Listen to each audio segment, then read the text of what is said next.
किस्से कहानियाँ।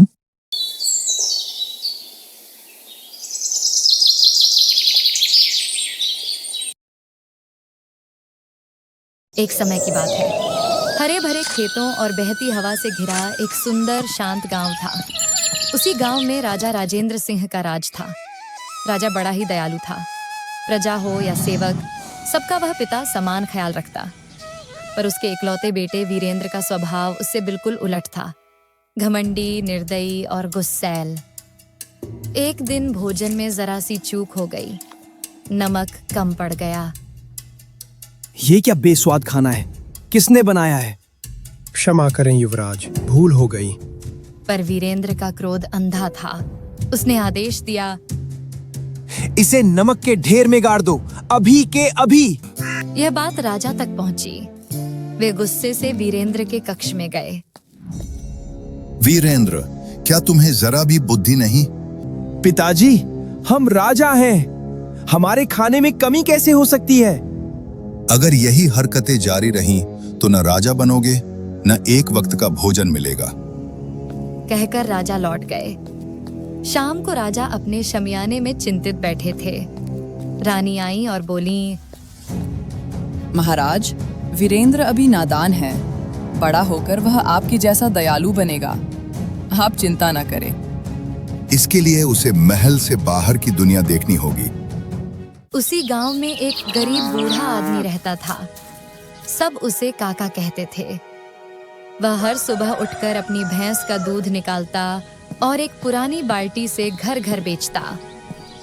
एक घर पर महिला ने पूछा, काका, दूध बाल्टी में ही क्यों बेचते हो?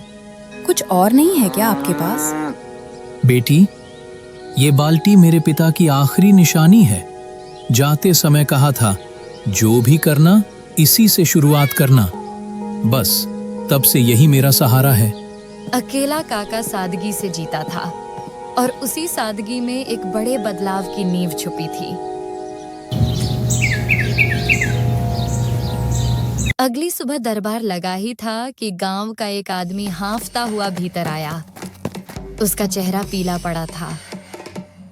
महाराज, अनर्थ हो गया। क्या हुआ?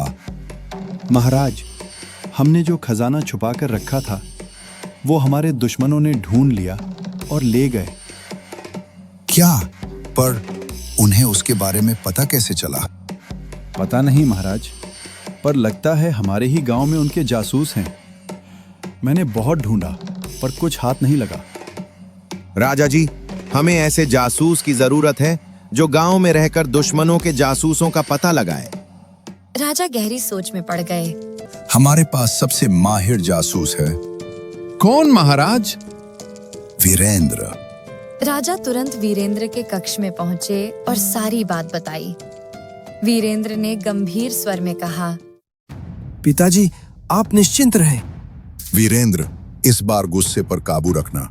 ऐसा कुछ मत करना कि गांव वाले तुम्हें पहचान ले। पिताजी, मैंने अब तक बहुत बुरे काम किए हैं, पर इस काम में मैं अपनी सारी काबिलियत लगा दूंगा। आपको शिकायत का मौका नहीं दूंगा। मुझे तुम पर भरोसा है बेटा। अलविदा कहकर वीरेंद्र रात में गांव की ओर निकल पड़ा। एक राजकुमार, अब गुप्त जासूस बनकर।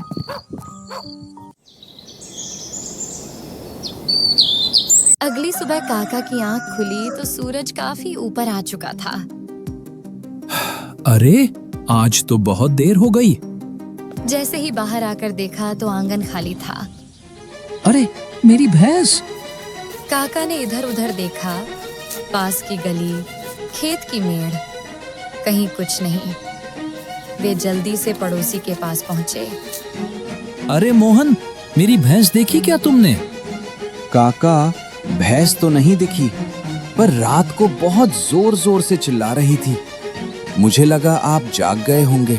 उधर वीरेंद्र कपड़े बदलकर गांव में आ चुका था। एक पेड़ के नीचे बैठा वह लोगों की बातें सुन रहा था। तभी दो गांव वाले आ गए। अरे भाई, तुम कहाँ से आए हो? पहले कभी गांव में नहीं देखा। मैं इस गांव का नहीं, पास के गांव से आया हूँ। कुछ काम ढूंढ रहा हूँ। काम ढूंढना है तो गांव में जाओ, यहाँ बैठने से थोड़ी मिलेगा। उधर काका सीधे मुखिया के पास पहुंचे। मुखिया जी कुछ कीजिए, मेरी भैंस चोरी हो गई, वही मेरी रोजी थी। मुखिया जी, कल मेरे भाई के घर भी चोरी हुई है। आज मैंने गांव के बाहर एक अजनबी को पेड़ के नीचे बैठे देखा है। उसे तुरंत पकड़ कर लाओ। 2 आदमी वीरेंद्र को लेकर आए। कौन हो तुम और हमारे गांव में क्यों आए हो? वीरेंद्र के भीतर गुस्सा उबाल मार रहा था, पर उसने संयम रखा। मुखिया जी, मैं पास के गांव से हूँ, यहाँ काम की तलाश में आया हूँ। तभी वही सुबह वाले 2 लोग आ गए। हाँ मुखिया जी, ये सच बोल रहा है, हमने सुबह से पूछा था। सबको यकीन हो गया कि वीरेंद्र निर्दोष है। 2 दिन बीत गए, चोरी का पता नहीं चला। थका हारा वीरेंद्र फिर उसी पेड़ के नीचे बैठ गया। तभी काका आए और बोले, वीरेंद्र, कोई काम मिला या नहीं? यह सुनते ही वीरेंद्र चौंक गया। आपको मेरा नाम कैसे पता? घर चलो राजा जी, सब बता दूंगा। और यूं दोनों उस छोटे से घर की ओर बढ़ चले, जहां एक बड़ा रहस्य खुलने वाला था। घर पहुंचते ही काका ने दरवाजा बंद किया और गंभीर स्वर में बोले, वीरेंद्र, अब जो बताने जा रहा हूँ वह राज है। मैं तुम्हारे पिताजी के लिए 50 साल से जासूसी कर रहा हूँ। वीरेंद्र चौंक गया। क्या सच में? 50 साल? हाँ बेटा, इस गांव की हर सांस से वाकिफ हूँ, लेकिन इस बार के जासूस बहुत चालाक हैं। मेरे भी हाथ खाली हैं। वीरेंद्र कुछ पल सोचकर बोला, काका, फिर हमें ऐसा करना होगा कि जासूस खुद चलकर हमारे पास आए। तुम आए हो, अब इन्हें हम पकड़ ही लेंगे। पर अब चलो खाना खाते हैं। मैंने चिकन करी और चावल बनाए हैं। दोनों जमीन पर बैठकर खाने लगे। वीरेंद्र ने कौर लेते ही कहा, काका, ये करी तो कमाल की है। मांस इतना मुलायम और मसाला ऐसा कि मजा आ गया। आप दूध बेचना छोड़ दीजिए, चिकन करी का ठेला लगाइए। अरे, ये तो अच्छा सुझाव है। इससे मुझे एक तरकीब सूझी। कैसी तरकीब? हम गांव में चिकन करी का ठेला लगाएंगे, अनलिमिटेड चिकन करी, और वो भी बहुत कम दाम में। तो खबर फैल जाएगी। बिल्कुल। जासूस अक्सर छिप कर रहते हैं, कई दिन भूखे रहते हैं ताकि बाहर ना आना पड़े। ऐसी खबर सुनेगा तो कोई ना कोई बाहर जरूर निकलेगा। लेकिन काका, हम पहचानेंगे कैसे कि कौन जासूस है और कौन दांव वाला? बेटा, 50 साल का अनुभव ऐसे ही थोड़ी है। आंखें, चाल, सवाल सब कुछ बता देता है। तो फिर तय रहा, कल से चिकन करी का ठेला। पहले खाओ, जासूस पकड़ने के लिए ताकत भी चाहिए। दोनों हंसते हुए खाने लगे और उसी सादे से घर में एक ऐसी योजना पक चुकी थी जो दुश्मनों को खुद बेनकाब करने वाली थी। अगली रात चुपचाप उतर आई थी। चांदनी में काका और वीरेंद्र ठेले की आखिरी तैयारी कर रहे थे। कड़ाही से मसालों की खुशबू उठ रही थी। काका, ठेले का नाम क्या रखेंगे? काका कुछ पल सोचते रहे। तभी उनकी नजर कोने में रखी पुरानी बाल्टी पर पड़ी। मिल गया। ठेले का नाम होगा बकेट चिकन करी। काका, बकेट में क्यों चिकन देंगे हम? बेटा, मैंने जो भी काम शुरू किया है इसी बाल्टी से किया है, और करी भी इसी में देंगे। अलग दिखेगा। दोनों गांव के बीच वाली जगह पहुंचे और ठेला लगा दिया। ठेला लगते ही कुछ गांव वाले आ गए। अरे काका, दूध छोड़ के चिकन करी? और ये क्या, चिकन करी बाल्टी में? अब से चिकन करी ही बेचूंगा। और सुनो, ये करी अनलिमिटेड है। क्या अनलिमिटेड? हाँ, और सिर्फ 80 रुपए में। तो फिर देर किस बात की? जल्दी से 2 बकेट लगाओ। काका ने बाल्टी में भर भर कर चिकन करी दी, साथ में चावल, प्याज और नींबू।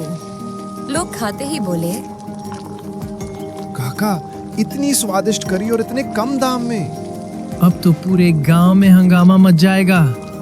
दिन भर में पूरा गांव आ गया, पर कोई भी अजीब हरकत करता न दिखा। काका, आज तो कोई संदिग्ध नहीं दिखा। बेटा, आज खबर फैली है, कल कोई न कोई अपने बिल से बाहर जरूर निकलेगा। अगली सुबह काका ने वीरेंद्र से कहा, वीरेंद्र बेटा, तुम जाकर ठेला शुरू करो, मैं थोड़ी देर में आता हूँ।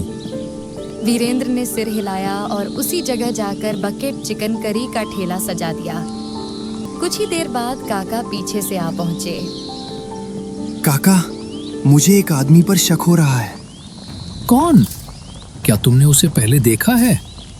हाँ, हमारे घर के बगल वाले घर में पीले रंग का कुर्ता पहने था और बहुत सारा चिकन लेकर गया। ओ तो मोहन है, मोहन और जासूस, वो भी मेरे घर के पास रहकर। काका चलिए। वे बाहर आकर छिप गए। शाम ढलने लगी, तभी मोहन आता दिखा। काका और वीरेंद्र अचानक सामने आ गए। मोहन घबरा गया। अरे काका, क्या हुआ? ऐसे क्यों देख रहे हो? मोहन, तुम तो नॉनवेज खाते ही नहीं थे, है ना? नहीं काका, आज मेहमान आए थे, उन्हीं के लिए था। तो चलो अपने सारे मेहमानों से मिलवाओ, नहीं तो हाल बुरा होगा। अचानक काका और मोहन जोर जोर से हंस पड़े। वीरेंद्र चौंक गया। ये क्या? अरे मेरे राजा बाबू, तुम्हें लगा हम इतनी आसानी से पकड़े जाएंगे? काका, आप? तुम्हें लगा काका सच में जासूस है? हैं, पर तुम्हारे पिताजी के नहीं, हमारे राजा जितेंद्र के। काका, आपने पिताजी और मुझे धोखा दिया। धोखा? 50 साल की वफादारी का क्या मिला? कुछ नहीं। इसलिए हमने खजाना लूटा और अब राजा की सबसे कीमती चीज भी। और क्या बचा है अब? तुम, जो राजा को सबसे अजीज है। यह सुनते ही वीरेंद्र हंस पड़ा। काका, लगता है ये पागल हो गया है। तभी पीछे से भारी कदमों की आहट आई। राजा के सिपाही और सेनापति ने चारों ओर से घेर लिया। काका और मोहन देखते ही रह गए। काका, आपको क्या लगा खेल सिर्फ आप खेल सकते हैं? मैं आपसे छोटा हूं, पर कम नहीं। पर तुम्हें कैसे पता चला? पहले दिन से, जब आप भैंस चोरी की शिकायत लेकर मुखिया के पास आए, तभी शक हुआ। और जब आपने बाल्टी का जिक्र किया, तब यकीन हो गया। कैसे? क्योंकि वो बाल्टी हमारी शाही रसोई की थी। मैंने देखते ही पहचान लिया। उसी रात महल खबर भेज दी। सिपाहियों ने काका और मोहन को महल ले गए। वीरेंद्र की चाल सफल हो चुकी थी। लुटा हुआ सारा खजाना वापस महल पहुंचा। राजा ने वीरेंद्र को देखते कहा, बेटा, आज तुमने साबित कर दिया कि तुम मेरी जगह संभालने को तैयार हो। पिताजी, आज से मैं न्याय और दया दोनों का साथ नहीं छोड़ूंगा। दोस्तों, अगर आपको वीडियो पसंद आया हो तो लाइक और शेयर जरूर करें। चैनल को सब्सक्राइब करना ना भूलें और बेल आइकन दबाएं ताकि आप हमारी हर नई कहानी सबसे पहले देख सकें। मिलते हैं अगली मजेदार कहानी में।